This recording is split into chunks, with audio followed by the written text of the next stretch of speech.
Let's now speak to the Mayor of Portland, Pete Roper, who can join us. Mr. Roper, thanks for your time. I mean, the pictures we saw there of the inside of this barge, it looked actually quite luxurious. It's got a pool table, it's got a bar.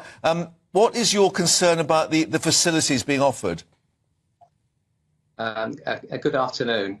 As regards to facilities, looking at them, it's a shame that they're not going to be made sort of available to residents of Portland, because I'm sure that they would be able to make great use of them. But the issue that I have is with 500 asylum seekers being inserted into the island of Portland at very short notice. It's the strain that it's going to put on local support services. Not only local support services for Portland residents, but also obviously for these asylum seekers themselves. We've got our health service has been sort of diminished a fair bit over the past few years. We've lost our hospital beds in our community hospital.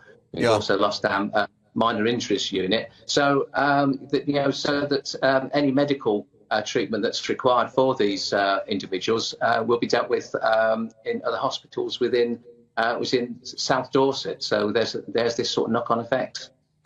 Let me just reflect on Richard Holden, who's a transport minister, who did the sort of rounds this morning to actually react to this. I mean, he was saying this is not a type of prison. The ports where they'll be deployed are often protected areas, and we're going to ensure there are doctors' facilities and they're looked after on-site without the need for an impact on the local community. Do you buy that? It's something which I've heard of. Obviously, there's another gripe that we have is that there's been sort of no consultation at Portland Town Council level, so that it's very difficult to represent the residents. But also it smacks of a two-tier health service appearing on Portland, because we've only less than half a complement of GPs on the island, so it's difficult to get a doctor's appointment. But it seems to me that on this barge, there's sort of 24/7 basic medical cover, with obviously not waiting for days to get to see someone if you have a medical condition. So is part of the problem that you've not had an indication from the Home Office what that actually means? Basic healthcare facilities, what does that cover? There are sound bites, so to speak, but there's no sort of detail behind those sound bites. I say, there's been no sort of consultation at a local level.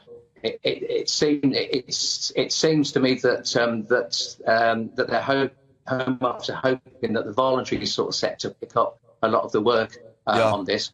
Portland has an amazing sort of voluntary sector. Again, it's very precious, and it's something which we don't want overrun.